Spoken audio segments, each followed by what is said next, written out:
Hola, el día de hoy vamos a hablar de la articulación temporomandibular. Esta es una articulación que nos permite abrir, cerrar la boca y además de eso los movimientos de lateralidad. Por lo tanto, se denomina articulación de tipo diartrosis bicondilia, porque tenemos dos cóndilos y nos permiten diversos tipos de movimientos articulares. Entre estos movimientos articulares podemos encontrar el ascenso y descenso de la mandíbula, la propulsión y protrusión de la mandíbula, la retropulsión y retrusión de la mandíbula y lo que es la lateralidad centrífuga y centrípeta. La articulación temporomandibular va a tener varias estructuras. Primero tenemos superficies articulares, entre los cuales podemos ver la fosa glenoidea y el cóndilo. Los músculos masticatorios, recordemos que son el macetero, el pterigoideo interno, el pterigoideo externo y el temporal. El disco articular que se va a encontrar entre la fosa glenoidea y el cóndilo.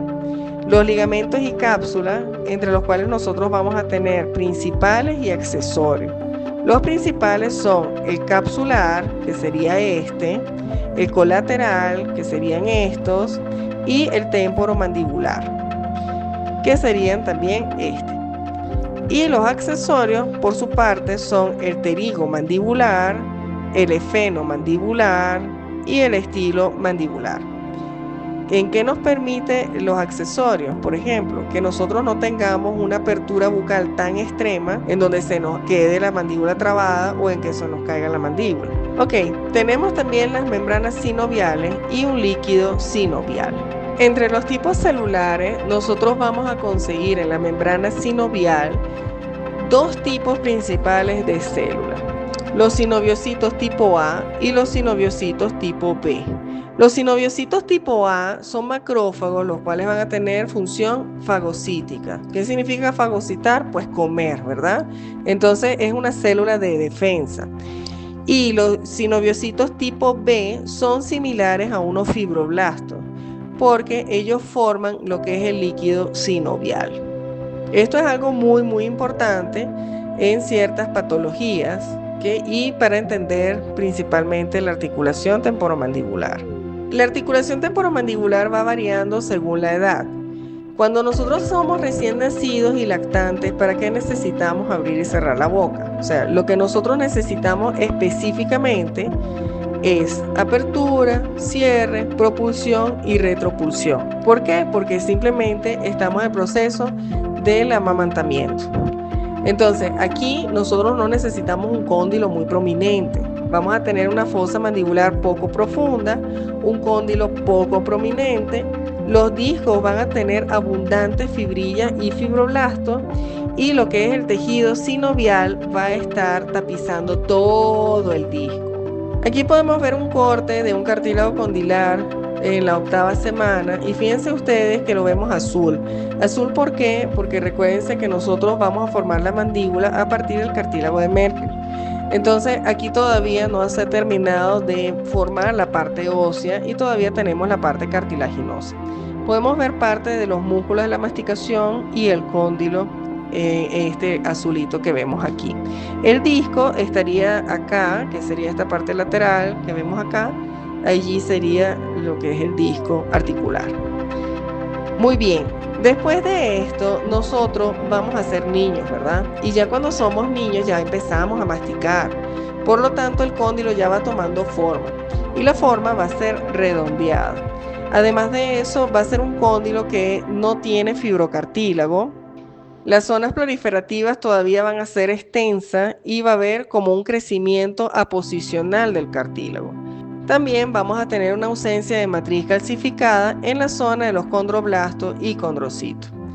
Y finalmente, cuando somos adultos, ya el cóndilo no va a ser redondo, sino elíptico. La zona proliferativa va a ser reducida y también va a pasar el crecimiento condilar.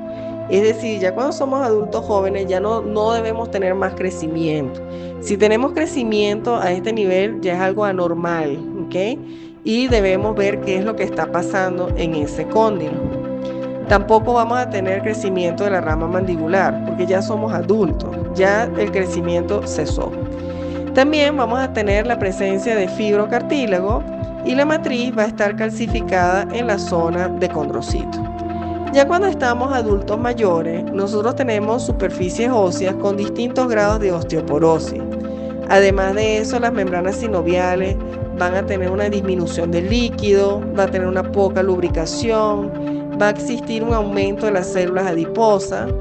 El disco articular va a tener zonas condroides, hialinizadas, va a existir una degeneración de las fibras colágeno y la cápsula articular va a tener menor cantidad de capilares y nervios, por lo que se va a volver más fibroso y esto nos limita los movimientos masticatorios. Nosotros vamos a tener diferencia entre el cartílago condilio y el cartílago epifisiario.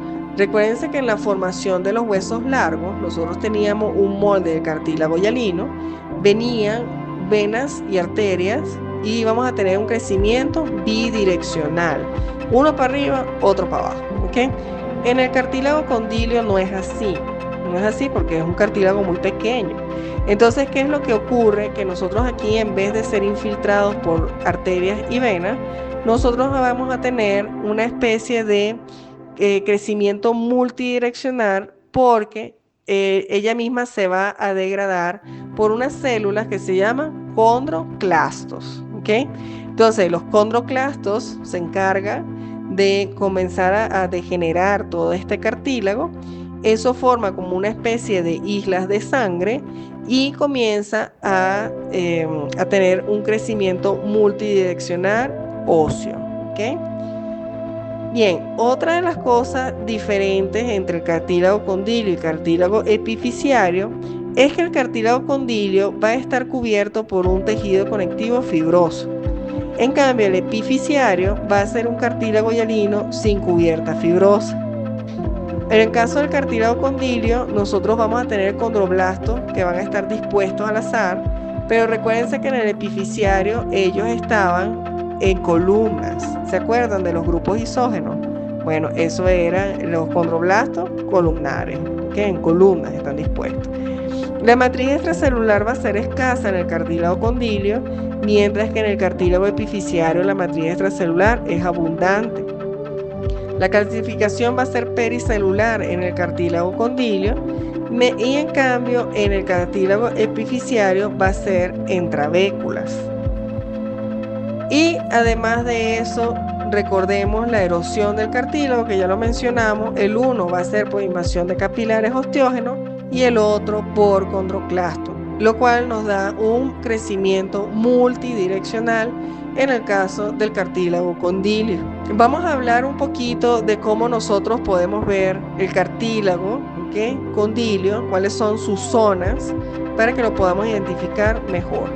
Tenemos una zona superficial, fíjense toda esta parte que está acá, esta zona va a ser una zona como fibrosa. Después de eso tenemos una zona proliferativa en donde nosotros pues vamos a comenzar a proliferar toda la parte del cartílago. Continuamos con una zona de condroblastos y condrocitos, los cuales hay una producción en esta zona en específica de esta célula. Y finalmente en esta zona que está acá, fíjense cómo se encuentra ya una zona de erosión, es decir, en donde estoy erosionando el cartílago y donde están ingresando nuevas células óseas. Muy bien, vamos entonces al quiz.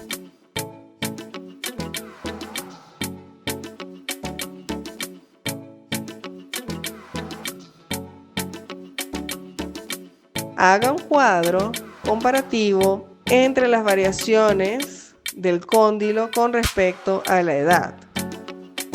Haga un cuadro comparativo entre el cartílago condilio y el cartílago epifisiario.